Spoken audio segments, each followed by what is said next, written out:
ఒక చిన్న పల్లెటూరు, పచ్చని పొలాలు, మట్టి రోడ్లు, ఉదయాన్నే వినిపించి కోళ్ల కూయలు.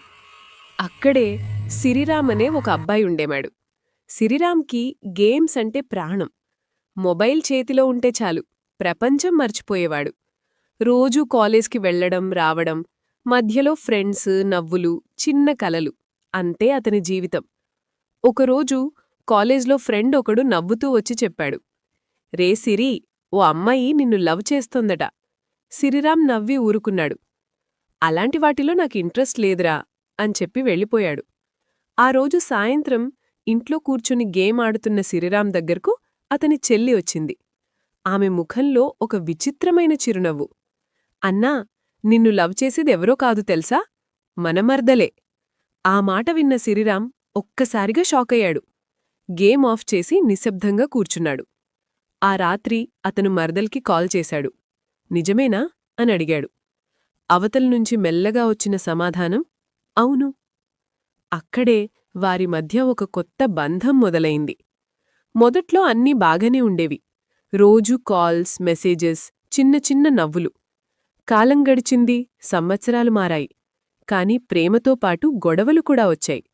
చిన్న విషయాలకే పెద్ద వాదనలు. ఒకరినొకరు అర్థం చేసుకోలేని పరిస్థితి. ఒకరోజు ఆమె కోపంతో చెప్పిన మాట సిరిరామ్ గుండెని చీల్చేసింది. నేనింకో అబ్బాయిని లవ్ చేస్తున్నాను. ఆ మాట విన్న తర్వాత సిరిరామ్ ప్రపంచమే ఆగిపోయినట్టనిపించింది. అంతటితో ఆగలేదు. ఆ అమ్మాయి సిరిరామ్ అమ్మకి ఫోన్ చేసి అన్నీ చెప్పింది. ఇంటి వాతావరణం మారిపోయింది. అమ్మ మాటలు, నిశ్శబ్దం, బాధ అన్నీ కలిసి సిరిరామ్ని పూర్తిగా విరగ్గొట్టేశాయి. చివరికి గొడవలు, అపార్థాల వల్ల వాళ్ళిద్దరి మధ్య బ్రేకప్ జరిగింది. ఒక నెల గడిచింది. సిరిరామ్ మళ్లీ తన పాత లైఫ్లోకి వెళ్లడానికి ప్రయత్నిస్తున్నాడు. అప్పుడే ఒకరోజు ఫోన్ మోగింది. అవతల ఆమె గొంతు. సిరిరామ్, సారీ, నిన్ను బాధపెట్టాను. మీ అమ్మకి కూడా సారీ చెప్పు. సిరిరామ్ నిశ్శబ్దంగా విన్నాడు. ఇష్టం ఇంకా మిగిలే ఉంది.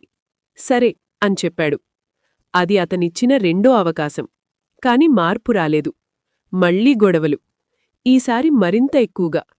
ఒకరోజు కోపం అదుపు తప్పి సిరిరామ్ నేరుగా ఆమె ఇంటికి వెళ్ళిపోయాడు. అక్కడ జరిగిన మాటలు, చూపులు వాళ్ల బంధానికి ముగింపు పలికాయి. ఆ రోజునుంచి వాళ్ళిద్దరి దారులు వేరయ్యాయి.